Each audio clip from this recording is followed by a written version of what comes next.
So we're at Arden Motorsport today. Behind me is my new GP3 car for this year. Doing a seat fit today. It's final preparations for the start of the season.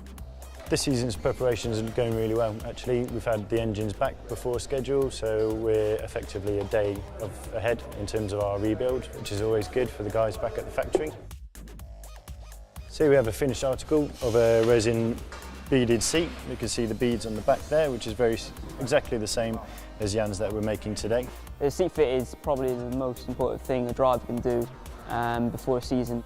Well, basically we use polypropylene beads inside a casting bag. The moulding is then achieved by vacuum. We add slow cure epoxy resins just to glue the seat together, but essentially everything's done by vacuum. We start off like this, so there's no resin.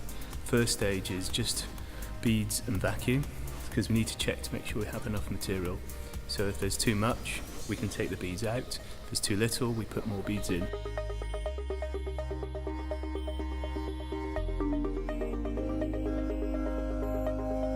You get a better understanding of what you need and stuff, how close you want to be to the wheel, how bent your knees need to be, how much support you want around your hips. In the GT3 car, in the GTR, we have basically like a sparkle seat, just a standard seat. That's a standard size, and we have maybe sometimes 4 drivers, so it needs to fit everyone. The biggest guy needs to fit in it basically. For me, I have a booster cushion basically. All the engineers take the mick, and it's like this foam padding which I have to sit on because I can't see nothing. I'm too low in the car. Whereas it's nice to get into a single seater and it's like, oh, everything's fitted to you. You can touch everything and everything's in distance and you're not moving around. And yeah, if we could have the same system in the GT3 car, it'd be mega. There's nothing worse than sitting in the seat and you're moving around in the seat through high-speed corners, or there's a lump in your back and you've got back problems, so you spend the whole day doing it basically. It's a full-on day of sitting in the car, tweaking stuff. In this car we pull a lot of G-force, so you don't want to be moving around in the car, you want to be really snug and fit, and so you just feel completely at one with the chassis. So if they move around too much, they get tired. A lot of drivers don't realise they're holding on to the steering wheel until they get moulded into the seat. Once they're moulded in, they realise, oh, okay, I can just steer and I can just brake and accelerate, and that's really important. If it just pushed me up more upright, Yeah.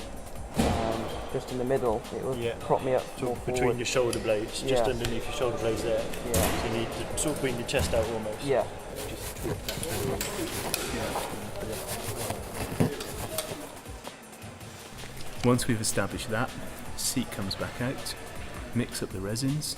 They take an hour before they do anything, so we've got an hour's window to get the seat right from then on. So we're mixing the resins. It's just a quite technical process for just mixing it all together. Then we spread it back, use our reference points, and we learn what the driver needed anyway in the first stage. Put all that back together, put it back in the car, and then we make the seat. Simple as that. It's pretty snug.